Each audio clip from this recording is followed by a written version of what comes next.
Sir నమస్కారం sir. నమస్తే అండి. సార్ చిరంజీవి గారు రూపు మార్చి మనశంకర్ వరప్రసాద్ గారు లాంటి ఒక కంప్లీట్ ఎంటర్టైన్మెంట్ మూవీ తీయడం మనం చూస్తాం. సో కంప్లీట్ అది ఫన్ బేస్డ్ కామెడీ బేస్డ్ సినిమాగా నడిచింది. సో అటువంటి ఒక సినిమా బాలకృష్ణ గారు తీస్తే బాగుంటుందని చెప్పేసి కూడా కొంతమంది అభిప్రాయపడుతున్నారు. మరి ఇలా కంప్లీట్ ఎంటర్టైన్మెంట్ మూవీస్ బాలకృష్ణ గారు చేస్తే వర్కౌట్ అవుతాయి, ఎందుకంటే మాస్ హీరోగా పేరు సంపాదించుకున్నారు. రీసెంట్ మూవీస్ కంప్లీట్ గా మాస్ బేస్ చేసుకున్న సినిమాలు ఉంటాయి. మరి ఇంతకుముందు ఎప్పుడైనా తీసారా, ఇప్పుడు తీస్తే బాగుంటుందా సార్? అంటే ఎంటర్టైన్మెంట్ కూడా మాసే, ఎంటర్టైనింగ్ హీరోయిజం అనేది కూడా మాస్ ఎలిమెంటే.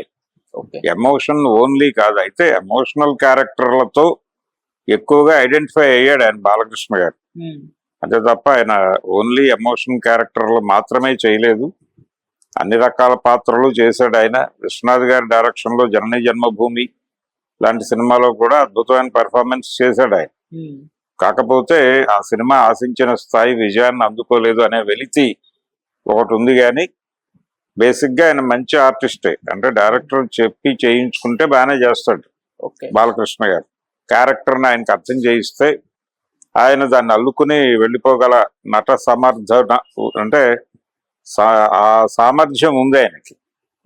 కాబట్టి బాలకృష్ణ గారు ఎమోషనల్ క్యారెక్టర్లకి బ్రాండ్ అయ్యాడు. ఎక్కడి నుంచి? పర్టికులర్ గా సమరసింహారెడ్డి, నరసింహనాయుడు ఇలా మొదలైనప్పుడు ఆయన కొంచెం ఎమోషనల్, నరుకుట, తొడగొట్టుట ఇలాంటి పాత్రలే ఆయనతో వర్కౌట్ అవుతాయనే ఒక పరిస్థితికి వెళ్ళారు. కానీ నిజానికి బి గోపాల్ చేసినటువంటి లారీ డ్రైవర్ సినిమా ఎంటర్టైనింగ్ హీరోయిజమే ఉంటుంది. దానిలో అంటే మాస్ సినిమాలో ఉండేటువంటి అన్ని రకాల ఎలిమెంట్స్ తో నడిచే కథే అది.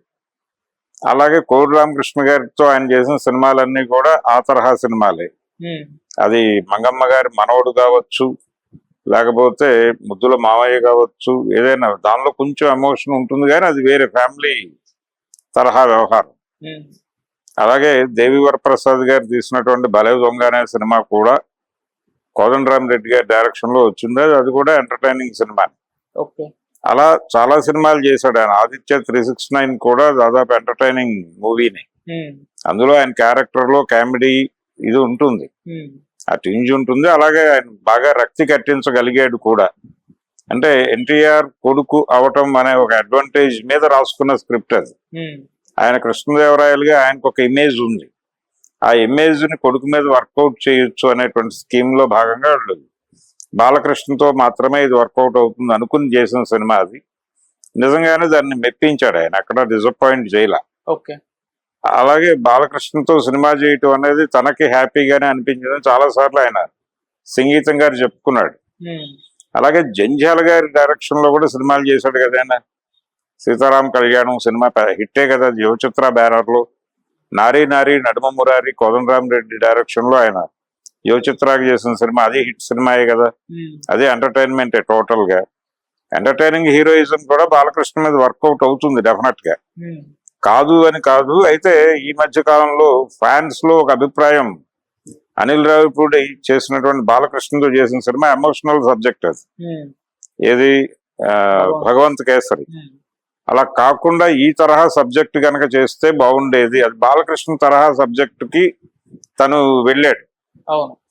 ఇదేమో మనశంకర్ వరప్రసాద్ గారు తన ధోరణిలోకి చిరంజీవి గారిని తెచ్చుకున్నాడు. అందుకని ఒక పోస్టర్ ఒకటి, అది అధికారిక సమాచారం కాదు కానీ సర్క్యులేట్ అయింది. అంటే అనిల్ రావిపూడి బాలకృష్ణతో ఎంటర్టైన్మెంట్ సినిమా తీస్తే అది భగవంత్ కేసరికి ప్రీక్వెల్ అయితే బాగుంటుంది. ఆయన ఎస్ఐగా ఉన్న రోజుల్లో చిలిపి వేషాలు ఆ ధోరణిలో స్క్రిప్ట్ రాసుకుని ఆ హడావిడంతా పెట్టేసి, అంటే ఇందులో ఉన్నటువంటి టీజింగ్ వ్యవహారాలు ఇలాంటివి వేరే పద్ధతిలో పెట్టేసి ఆ పోలీస్ పాత్ర మీద ఎంటర్టైనింగ్ గా నడిపేస్తే జనాలు చూస్తారు కదా. అదో అంటే దీనికి మించిన విజయం కావాలి ఇప్పుడు వాళ్ళకి. దీనికి మించిన విజయం సాధించటం అనేది అనిల్ రావిపూడి టార్గెట్ కూడా. తనకి తాను ఒక టార్గెట్ సెట్ చేసుకున్నాడు ఆయన. 375, 400 మధ్య కట్ అయ్యేటట్టు ఉంది అది. సో ఇప్పుడు దీన్ని క్రాస్ చేయటం అనేది అందరు హీరోలకి టార్గెట్ గా మారింది. లోకల్ మార్కెట్ లెక్కే అది. సో లోకల్ మార్కెట్ లో బలమైన హీరో అందరికీ అదే టార్గెట్. సో అది కొట్టడం అనేది ఇలా ఎంటర్టైనింగ్ గా బాలకృష్ణని, అంటే ఎమోషనల్ క్యారెక్టర్లకు ఒక రకంగా బ్రాండ్ అంబాసిడర్ గా మారిపోయాడు ఆయన. దాని నుంచి బయటకు తీసుకొచ్చి మళ్ళీ ఆ పాత కాలం నాటి మెరుపులు మెరిపిస్తే మళ్ళీ వర్కౌట్ అవుతుంది. అనసూయ గారు అల్లుడు సినిమాలో కూడా ఆయన ఎంటర్టైనింగ్ గానే ఉంటాడు. అది కోదండరామిరెడ్డిది. కోదండరామిరెడ్డి, కోడి రామకృష్ణ వీళ్ళందరూ బాలకృష్ణతో ఎంటర్టైనింగ్ సినిమాలు చేసి విజయాలు అందుకున్న వాళ్ళే. ఆ తరహా సినిమా ఒకటి కావాలి అనేది ఇప్పుడు ఒక డిమాండ్ అభిమానుల్లో ఉంది. బహుశా అలాంటిది ఏదైనా టేకప్ చేసి చేయడానికి ఆయన సిద్ధమే. ఒక్కసారి ఆ పాత రోజులు గుర్తు చేసుకుని బి గోపాల్ కూడా, బి గోపాల్ బాలకృష్ణ అనగానే చాలా మంది ఈ సినిమాలనే ప్రస్తావిస్తారు.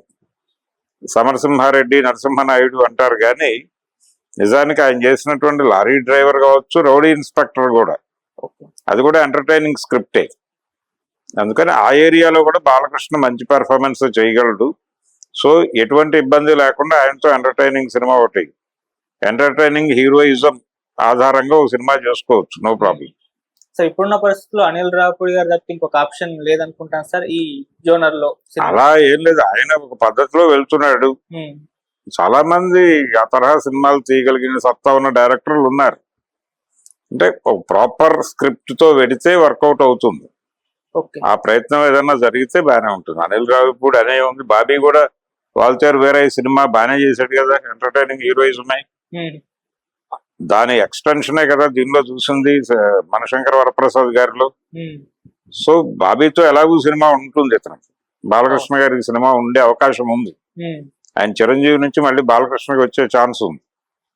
సో అలా కూడా వర్కౌట్ చేయొచ్చు, కేవలం అనిల్ రావిపూడి అనే అనుకోనక్కర్లేదు. అనిల్ రావిపూడి అయితే బెటర్ అనేది వాళ్ళ అభిప్రాయం, ఫ్యాన్స్ అభిప్రాయం. కాకపోయినా ప్రమాదం ఏం లేదు. ఆ తరహా సబ్జెక్ట్ ఈవి సత్యనారాయణతో కూడా సినిమా చేశాడు ఆయన, మంచి విజయమే సాధించాడు. ఎస్వి కృష్ణారెడ్డి గారితో పెద్దగా వర్కౌట్ అవ్వలేదు, కానీ ఇప్పటికీ ఆ సినిమాని జనాలు చెప్పుకుంటారు టాప్ హీరోని. అలా ఆయనకి ఆ ఏరియాలో కూడా చెప్పదగినటువంటి సంఖ్యలో సినిమాలు ఉన్నాయి బాలకృష్ణ. సో ఆయన మీద మళ్ళీ ఆ తరహా సబ్జెక్ట్ ఏదైనా వర్కౌట్ చేస్తే చేస్తాడు. Okay, thank you so much. Thank you.